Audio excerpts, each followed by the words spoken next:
একবার একটা মেয়েকে এরকম একটা ডিবেটে বলতে শুনলাম যে আজ যদি কবি বেঁচে থাকতেন তিনি বলতেন বাঁশবাগানের মাথার উপর চাঁদ উঠেছে ওই চাঁদের জায়গায় চাঁদ তো আছে বাঁশগুলো সব কই সব বাঁশ উদাও হয়ে গিয়েছিল।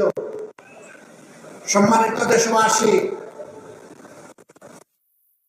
আমাদেরকে উন্নয়নের গল্প শোনাতো, বলতো বাংলাদেশ এখন সিঙ্গাপুর, বাংলাদেশ এখন কানাডা। হ্যাঁ, বাংলাদেশ কানাডা হয়েছে তাদের জন্য।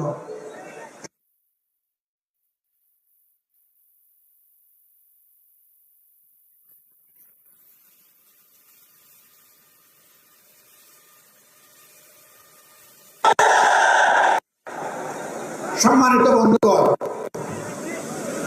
এই ফেসিবাদ শুধু প্রতিপক্ষ রাজনৈতিক দলকে আঘাত করে নাই, তারা বড় আঘাত দিয়েছিল আলিম উলামার উপর।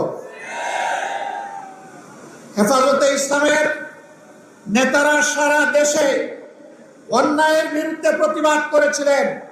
আল্লাহ এবং আল্লাহ রসুলের বিরুদ্ধে কিছু সংখ্যক বেয়াদব প্রকাশ্যে চর্চা করেছিল, তাদের জবাব দেওয়ার জন্য শান্তিপূর্ণ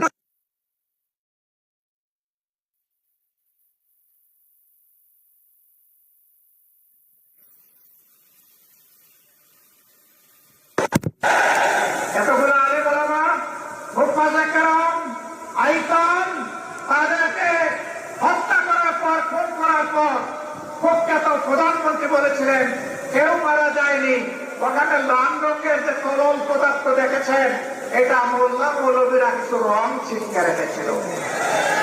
লজ্জা